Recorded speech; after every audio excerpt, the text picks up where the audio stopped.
नमस्कार मित्रों, desire point channel के इस नए वीडियो लेक्चर में मैं हूं अमित दुबे और आज के इस वीडियो लेक्चर में हम अध्ययन कर रहे हैं कक्षा 12 के इंग्लिश प्रोच के फर्स्ट चैप्टर जिसका नाम है a girl with a basket. पिछले पार्ट में हमने यहां तक अध्ययन कर लिया था। आज हम यहां से अध्ययन करेंगे। वीडियो शुरू करने से पहले मैं आपसे प्रॉमिस करता हूं कि यह वीडियो बहुत ज़्यादा लॉजिकल और बहुत ज़्यादा इजी होगा और जब ये वीडियो ख़त्म होगा तब आपके लिए ये चैप्टर धुआं होने वाला है। तो अगर आपने यहाँ तक अध्ययन नहीं किया है तो आप हमारे चैनल की क्लास 12th की इंग्लिश की प्लेलिस्ट में जाएँ, वहाँ पर आपको इसका पहला पार्ट मिल जाएगा, इसका अध्ययन करके आएँ, या फिर आप इसके डिस्क्रिप्शन में भी पहले पार्ट को देख सकते हैं, यानी डिस्क्रिप्शन में आपको इसके पहले पार्ट का लिंक मिल जाएगा। देखिए यहाँ पर क्या कहते हैं, बहुत ध्यान से समझेंगे। द चिल्ड्रन, ये बच्चे, सेलिंग बास्केट, जो टोकरियाँ बेच रहे थे, वर सन्स, पुत्र, एंड डॉटर्स, और पुत्रियाँ थे, ऑफ दीज रिफ्यूजीज, इन शरणार्थियों के। यानी ये जो बच्चे टोकरियाँ बेच रहे थे अर्थात टोकरियाँ बेचने वाले बच्चे इन शरणार्थियों के पुत्र पुत्रियाँ थे। दे यानी वे, और अथवा देयर पेरेंट्स अथवा उनके माता पिता, और रिलेटिव्स अथवा उनके रिश्तेदार। वे अथवा उनके माता पिता अथवा उनके रिश्तेदार हैड गेदर्ड मतलब इकट्ठा होना, इन द सिटीज़, शहरों में इकट्ठा हो गए थे। सिटिंग अप स्टॉल्स, स्टॉल मतलब होती हैं ऐसी दुकानें जिन्हें आसानी से एक स्थान से उठाकर दूसरी स्थान पर ले जाया जा सके। तो स्टॉल्स बनाकर अर्थात छोटी छोटी दुकानें लगाकर। मैन्युफैक्चरिंग सिंपल आर्टिकल्स यानी साधारण वस्तुएं बनाकर, आर्टिकल मतलब वस्तुएं, सिंपल मतलब साधारण, मैन्युफैक्चर करना यानी बनाना। ट्राइंग टू मेक, प्रयास कर रहे थे, अ लिविंग, जीविका, मेक कमाने का यानी जीविका कमाने का, इन मार्केट्स, बाज़ारों में जीविका कमाने का प्रयास कर रहे थे। ऑलरेडी ओवर क्राउडेड, जो पहले से ही बहुत अधिक भीड़ भाड़ वाले थे, यानी वहाँ पर बाज़ारों में पहले से ही बहुत ज़्यादा भीड़ थी। फिर से आराम से, कोई जल्दी नहीं है। कि the children selling a baskets were son and daughters of these refugees, ये बच्चे जो टोकरियाँ बेच रहे थे ये उन शरणार्थियों के पुत्र और पुत्रियाँ थे। दे आर देयर पेरेंट्स, वे अथवा उनके माता पिता, और रिलेटिव्स अथवा उनके रिश्तेदार, had gathered in the cities, शहरों में इकट्ठा हो गए थे। सिटिंग अप स्टॉल्स, छोटी छोटी दुकानें लगाकर। मैन्युफैक्चरिंग सिंपल आर्टिकल्स, साधारण वस्तुएं बनाकर। Trying to make a living in market, बाजार से जीविका कमाने का प्रयास कर रहे थे, जीविका अर्थात कुछ धन कमाने का प्रयास कर रहे थे। ऑलरेडी ओवर क्राउडेड, जो कि पहले से ही बहुत अधिक भीड़ भाड़ वाले थे। यानी अगर पूरा यहाँ से लेकर यहाँ तक मिलाकर कहा जाए तो ऐसे कहा जाएगा कि वे अथवा उनके माता पिता अथवा रिश्तेदार शहरों में इकट्ठे हो गए थे, छोटी दुकानें लगाकर और साधारण वस्तुएं बनाकर। वे लोग पहले से ही बेहद भीड़ भाड़ वाले बाज़ारों में उन्हें बेचकर अपनी जीविका कमाने की चेष्टा कर रहे थे। आई थिंक ये बहुत सिंपल बात है। देखिए, आपको लग रहा होगा कि वीडियो लंबा हो रहा है, वीडियो ठीक है, प्रॉब्लम 1% भी नहीं छोड़नी है, सबसे बेहतरीन प्रदर्शन करना है, ठीक है। देखिए, दे लिव्ड, वे रहते थे, इन क्लॉथ, कपड़ों की, एंड ग्रास, और घास की, सेट्स, झोपड़ियों में, यानी जिन झोपड़ियों में वे रहते थे वे कपड़े और घास की बनी हुई थी। दैट लाइंड मतलब रेखा, लकीर बनी हुई थी, द स्ट्रीट, जो, या फिर ऐसे कह सकते हैं कि गलियों में उनकी कतारें बनी हुई थी। पहले समझिए इस बात को, जैसे ये गली हो गई तो गली के इस तरफ भी घर और गली के इस तरफ भी घर, तो एक तरह से कतार हो गई, अर्थात पूरा मिलाकर इस तरह से कि कपड़े या घास के बने छायादार स्थानों में या फिर झोपड़ियों में वे लोग रहा करते थे जिनकी पंक्तियाँ गलियों में लगी हुई थी। They lived in cloth and grass sheds, वे कपड़े और घास की बनी झोपड़ियों में रहा करते थे। That lined in the street, जिनकी पंक्तियाँ गलियों में लगी हुई थी। द पीजेंट्स, पीजेंट में तो है किसान, अमॉन्ग दीज रिफ्यूजीज, इन शरणार्थियों में जो किसान थे, हैड बीन अक्यूस्टम्ड, वे आदी थे, टू लिटिल यानी लिटिल यानी थोड़े में ही अपना गुजर बसर कर लेना, यानी किसान जो लोग थे वे थोड़े में ही अपना गुजर बसर करने के आदी थे। The peasants among these refugees had been accustomed to little, यानी इन शरणार्थियों में जो किसान थे वे तो थोड़े में ही गुजारा करने के अभ्यस्त थे, क्योंकि all their lives for the annual income of an agricultural family. देखिए ध्यान से समझिएगा, ऑल देयर लिव्स यानी उनकी जो जीविका होती है, फॉर द एनुअल इनकम यानी उनकी जो वार्षिक आय होती है, ऑफ एन एग्रीकल्चरल फैमिली एक खेतिहर या फिर एक किसान परिवार की जो वार्षिक आय होती है, डज नॉट एक्सीड वो बहुत ज़्यादा नहीं होती है, ऑन एन एवरेज लगभग $100 $100 अ ईयर प्रति वर्ष से। यानी ये कहना चाहते हैं कि एक किसान परिवार की वार्षिक आय औसतन $100 से अधिक नहीं होती है, इसलिए वे थोड़े में ही गुजर बसर करने के आदी होते हैं। द एवरेज मतलब होता है औसत, अनस्किल्ड, स्किल्ड मतलब कुशल, अनस्किल्ड अकुशल, यानी एक औसत दर्जे का अकुशल लेबरर मजदूर मेक्स 30 सेंट्स 30 सेंट कमाता है अ डे प्रतिदिन, और अथवा लेस दैन $2 अ वीक, या फिर लेस मतलब कम, दैन मतलब $2 से भी कम, या फिर $2 से भी कम प्रति सप्ताह कमाता है। There is 1 meal a day, यानी देयर इज़ 1 मील मतलब भोजन, उनके एक दिन के भोजन में, या फिर उनके इसी तरह से कि उनके एक दिन के भोजन में क्या होता है, एन ओनियन एक प्याज होती है, अ पीस ऑफ ब्रेड रोटी का एक टुकड़ा होता है, अ बाउल ऑफ पल्स एक कटोरा पल्स दाल होती है, विथ मिल्क यानी दूध के साथ एक कटोरा दाल होती है, परहैप्स शायद, अ बिट ऑफ गोट चीज़ मतलब होता है पनीर, बकरी के दूध का पनीर, परहैप्स शायद यानी शायद बकरी के दूध का पनीर भी होता है। नो टी ना तो चाय, नो कॉफ़ी ना तो कॉफ़ी, नो फैट ना तो तेल, नो स्वीट्स ना तो मिठाइयाँ, नो मीट और ना ही गोश्त, यानी ये सारी चीज़ें नहीं होती। $100 अ ईयर एक वर्ष में $100 इज़ नॉट $2 अ वीक एक सप्ताह में $2 भी नहीं होता है, यानी अगर कोई व्यक्ति एक वर्ष में $100 कमाता है तो इस हिसाब से वो एक हफ्ते में $2 भी नहीं कमाता। फिर भी इवन दैट स्मॉल अमाउंट यहाँ छोटी सी धनराशि, इज हार्ड कठिन थी, टू अर्न कमाना, फिर भी यहाँ छोटी सी धनराशि कमाना कठिन बात थी।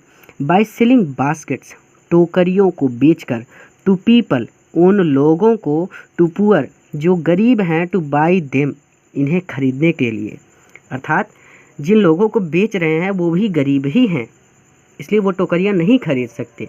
तो कहने का मतलब पूरा का पूरा यहाँ से कि ये है एट से लेकर देम तक कि जो लोग इन टोकरियों को भी खरीदने के लिए धन नहीं रखते, उन लोगों को ये टोकरियां बेचकर इतनी छोटी सी रकम कमा लेना भी एक कठिन काम है।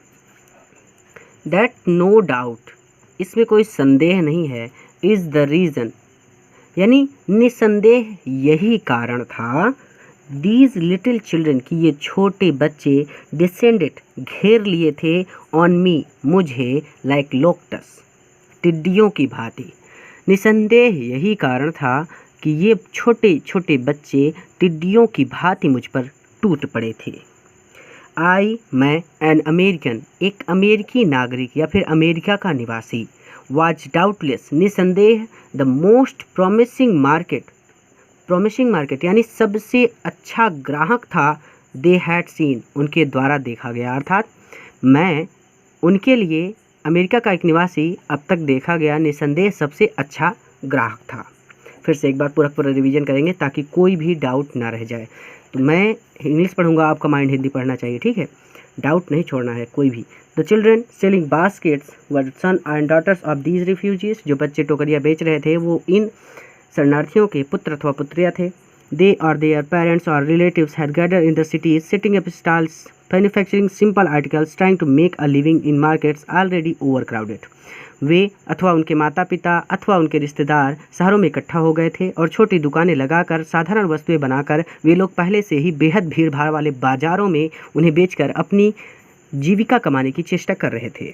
दे lived in cloth and grass sheds that line in the street, वे कपड़े तथा घास की बनी झोपड़ियों में रहते थे जिनकी पंक्तियाँ गलियों में लगी हुई थीं। The peasants among these refugees has been accustomed to little all their lives, for the annual income of an agricultural family does not exceed on an average $100 a year. इन शरणार्थियों में जो किसान थे वे तो थोड़े में ही अपना गुजारा करने के अभ्यस्त थे, क्योंकि एक किसान परिवार की वार्षिक आय औसतन $100 से अधिक नहीं होती है। The average unskilled labour makes 30 cents a day और लेस दैन $2 a week। एक औसत दर्जे का अकुशल मजदूर 30 सेंट प्रतिदिन या $2 से कम प्रति सप्ताह कमाता है। There is 1 meal a day, an onion, a piece of bread, a bowl of pulse with milk, perhaps a bit of goat cheese। इन्हें एक दिन के भोजन में प्याज, रोटी का टुकड़ा, दूध के साथ एक कटोरी भर दाल और शायद बकरी के दूध का थोड़ा सा पनीर प्राप्त होता है। No tea, no coffee, no fat, no sweets, no meat. ना तो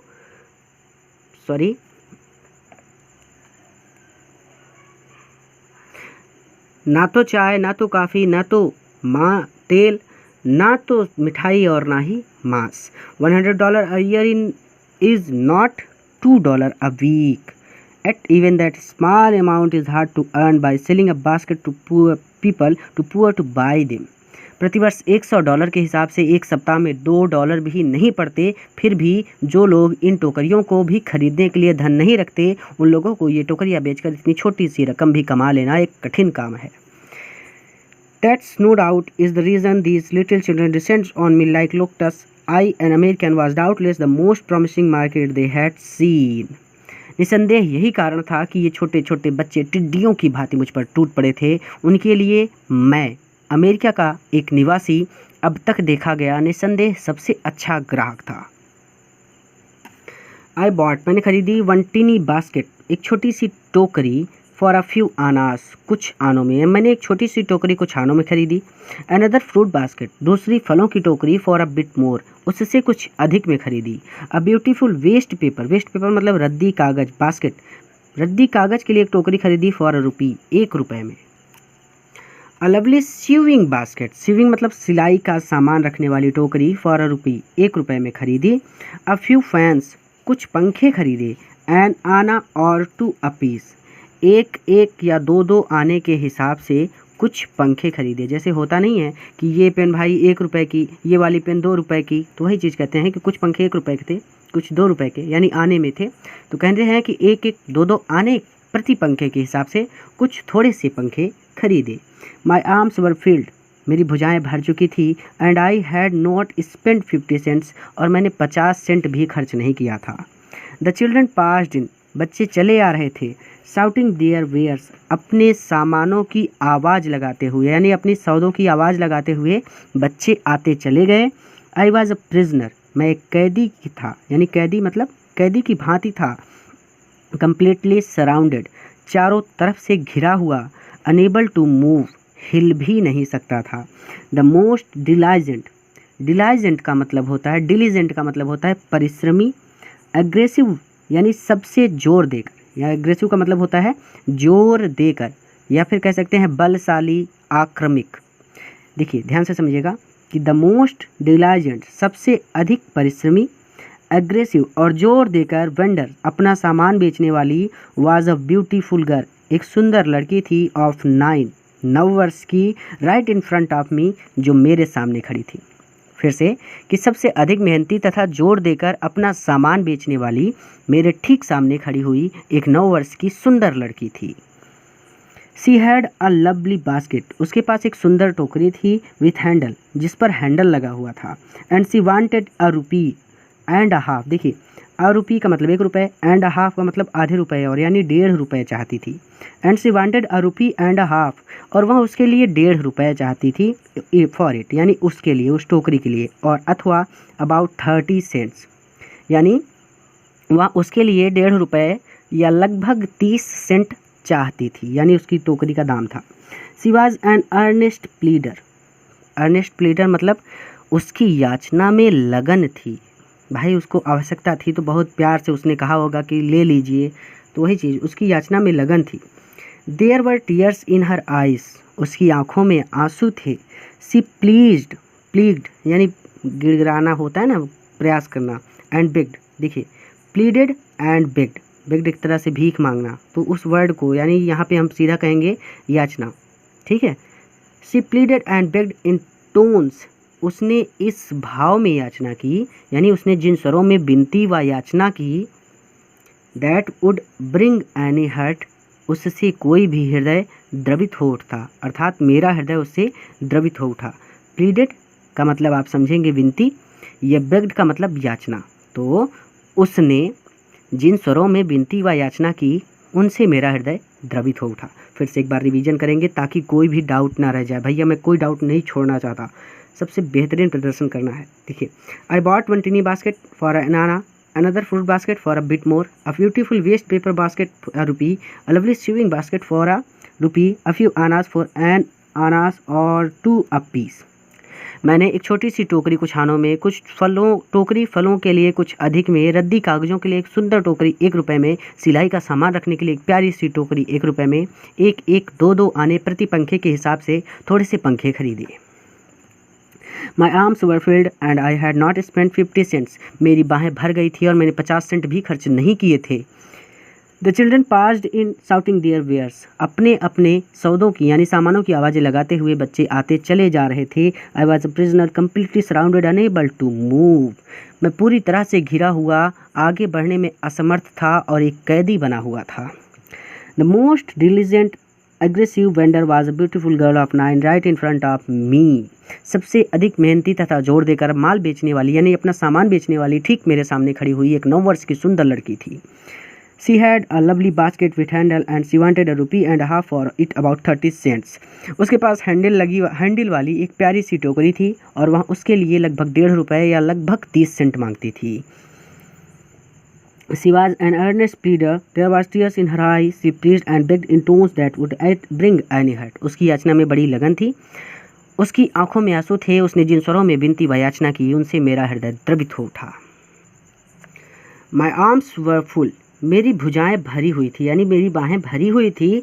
I had no room, मेरे पास स्थान नहीं था, यानी मेरे पास स्थान नहीं था। Let alone any need, आवश्यकता की तो बात छोड़ो, मेरे पास स्थान ही नहीं था किसी दूसरी वस्तु को रखने का। For another basket, ये पूरा लिख दिए हैं कि मेरी बाहें भरी हुई थी, आवश्यकता का तो प्रश्न ही नहीं, किसी दूसरी टोकरी के लिए मेरे पास कोई स्थान नहीं था।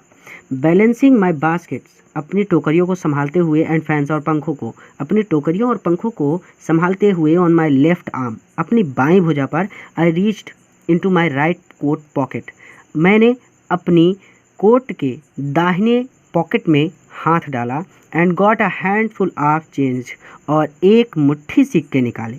फिर से हो सकता है ना समझ में आया हो कि आई रीच्ड, मैंने हाथ डाला, into my right coat pocket, अपने राइट यानी दाहिने, कोट मतलब कोट के, पॉकेट मतलब जेब में, तो मैंने अपने कोट के दाहिने जेब में हाथ डाला, and got a handful of change, और एक मुट्ठी सिक्के निकाले। Perhaps 15 cents in all which यानी सब कुछ मिलाकर, परहैप्स 15 सेंट, वे शायद 15 सेंट रहे होंगे।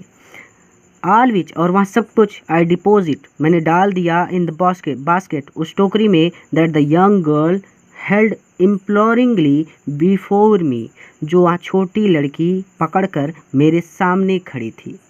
अर्थात पूरा मिलाकर कि अपनी बाईं बाह पर अपनी टोकरियाँ एवं पंखे साधते हुए मैंने अपनी कोट की दाहिनी जेब में हाथ डाला और एक मुट्ठी सिक्के निकाले, सब मिलाकर शायद 15 सेंट रहे होंगे, और उसे उस टोकरी में डाल दिया जो वह नन्ही सी बालिका मेरे सामने याचनापूर्ण ढंग से लिए खड़ी थी। इम्प्लोरिंगली बिफोर मी, ठीक है। आई ट्राइड टू एक्सप्लेन, मैंने उसे समझाना चाहा, दैट कि आई कुड नॉट बाई, मैं नहीं खरीद सकता, द बास्केट या टोकरी, बट लेकिन एक्सटेंडेड मतलब दान देना होता है, द ग्रेटिट्यूड यानी ग्रेटिट्यूड का मतलब होता है दान के रूप में धन देना, तो मैं दान के रूप में धन दे रहा हूँ एज अ सब्सटीट्यूट, क्योंकि मेरे पास कोई दूसरा जब कोई दूसरा मार्ग ना बचे तो उसके लिए सब्सटीट्यूट का यूज करते हैं। यानी ऐसे तो नहीं कह सकते, तो इसे दूसरे शब्दों में कहेंगे कि मैंने उसे समझाना चाहा कि मैं टोकरी तो नहीं खरीद सकता, किंतु उसके स्थान पर कुछ उपहार दे रहा हूँ। आई ट्राइड टू एक्सप्लेन, मैंने उसे समझाना चाहा that I could not buy the basket, कि मैं टोकरी नहीं खरीद सकता, but extend the gratitude as a substitute, बल्कि उसके स्थान पर कुछ उपहार दे रहा हूँ।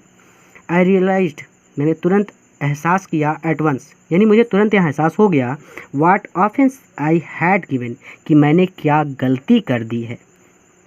दिस चाइल्ड ऑफ 9, यह 9 वर्ष की बालिका, ड्रेस्ड इन रैग्स, जो फटे पुराने कपड़े पहने हुए थी, and on the edge of starvation, और भूखमरी की कगार पर थी, रेज्ड हर चिन, अपनी ठुड्डी को ऊपर की यानी अपने चेहरे को ऊपर किया, रीच्ड इनटू द बास्केट, टोकरी में हाथ डाला, and with all the pride, पूरे गर्व, एंड ग्रेसियसनेस, और सम्मान के साथ, ऑफ अ लेडी, यानी एक महिला के पूरे गर्व और सम्मान के साथ, handed the money back to me, वह धन मुझे वापस लौटा दिया। There was only one thing I could do, अब मैं केवल एक ही चीज़ कर सकता था, आई बॉट द बास्केट, मैंने वह टोकरी खरीद ली।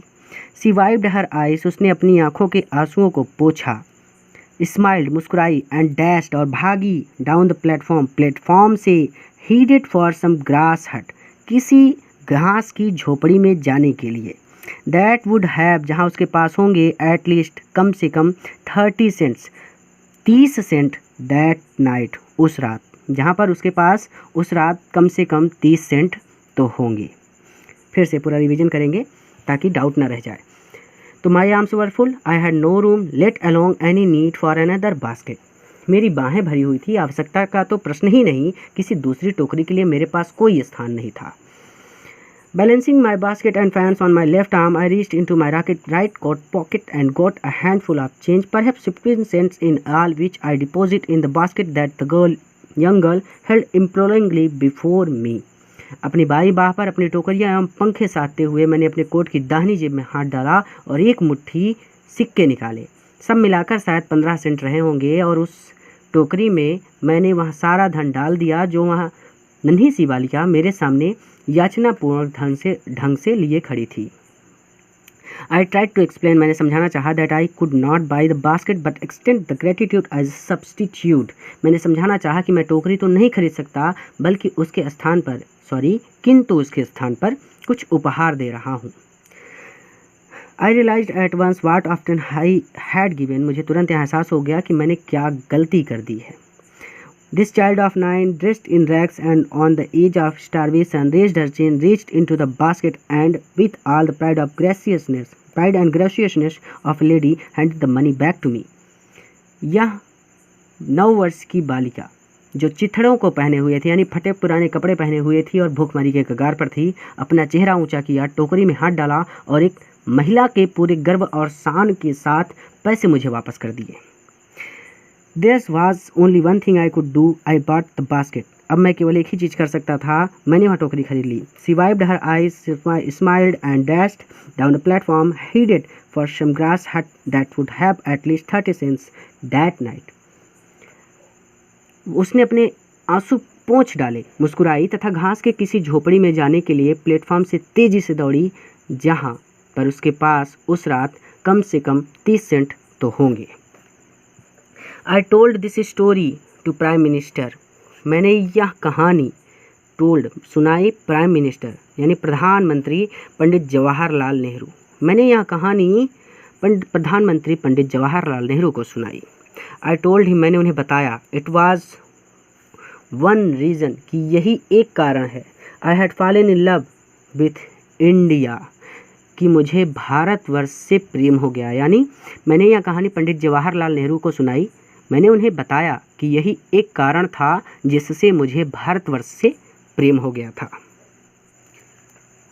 द पीपल, वे लोग, आई सा इन इंडिया, जिन्हें मैंने भारत में देखा, यानी भारत में जिन लोगों को मैंने देखा, those in the villages, those way in the villages, जो गांवों में रहते हैं, एज वेल एज, अथवा those way in high office, जो बड़े बड़े आधिकारिक पदों पर रहते हैं, यानी जो बड़े हाई ऑफिस में रहते हैं, अर्थात वे लोग जो गांवों में रहते हैं और वे लोग जो आधिकारिक पदों पर रहते हैं, है बोथ, उन दोनों के पास, यानी गांव में रहने वाला जो एक सामान्य सा व्यक्ति है, किसान है, और वे जो बड़े बड़े ऑफिसों में रहते हैं, अर्थात बड़े बड़े पदों पर बैठे हैं, वे, अर्थात उन दोनों में, बोथ मतलब दोनों, दोनों में क्या है, प्राइड, प्राइड का मतलब होता है गर्व, and lively sense, lively sense मतलब होता है जीवांत भावना, ऑफ डिसेंसी, यानी जीवांत भावना है, एंड सिटीजनशिप, सिटीजनशिप मतलब नागरिकता, डिसेंसी का मतलब होता है शिष्टाचार, अर्थात यहाँ से प्राइड से लेकर सिटीजनशिप तक पहले इतना समझते हैं ताकि डाउट ना रहे। इसका मतलब ये है कि गर्व तथा सद्व्यवहार और नागरिकता के प्रति एक जीवांत भावना, ठीक है। तो अब देखिए, the people I saw in India, जो लोग मैंने भारत में देखे, those in the villages as well as those in high office, चाहे वे गांवों में हो अथवा बड़े आधिकारिक पदों पर हो, है बोथ, उन सभी में pride and lively sense of decency and citizenship, उन सभी में गर्व तथा सद्व्यवहार और नागरिकता के प्रति एक जीवांत भावना थी। सद्व्यवहार यानी शिष्टाचार, सद्व्यवहार शिष्टाचार, ठीक है। They also have a passion, passion मतलब होता है जुनून, दे आल्सो हैव पैसन, उनके पास एक जुनून है, फॉर इंडिपेंडेंस, अर्थात उनके पास यानी उनमें स्वतंत्रता के लिए एक तीव्र भावना भी है।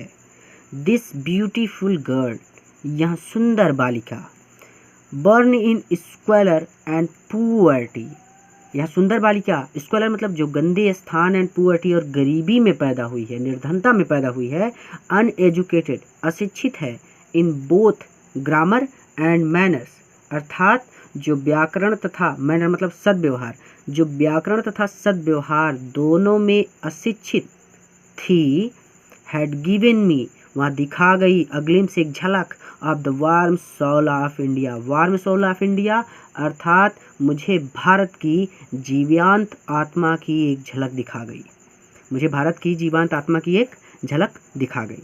फिर से कि the people in I saw in India, those in the village as well as those in high office, have both pride and the lively sense of decency and citizenship, जो लोग मैंने भारत में देखे, वे चाहे गांव में हों अथवा ऊंचे पदों पर हों, गर्व तथा सद्व्यवहार और नागरिकता के प्रति एक जीवांत भावना उनमें है। They also have a passion for independence, स्वतंत्रता के लिए भी उनमें एक तीव्र भावना है या फिर जुनून है। This beautiful girl born in squalor and poverty, uneducated in both grammar and manners, had given me a glimpse of the warm soul of India, यहाँ सुंदर बालिका जो गंदे स्थान तथा निर्धनता में पैदा हुई और व्याकरण तथा सद्व्यवहार दोनों में अशिक्षित थी, व्याकरण तथा सद्व्यवहार दोनों में अशिक्षित थी, मुझे भारत की जीवंत आत्मा की एक झलक दिखा गई। तो पूरा वीडियो देखने के लिए आपका बहुत बहुत धन्यवाद। वीडियो अपने मित्रों के साथ भी जरूर शेयर कीजिएगा ताकि वहाँ भी इसका लाभ ले सके। आपकी मैथ और फिजिक्स की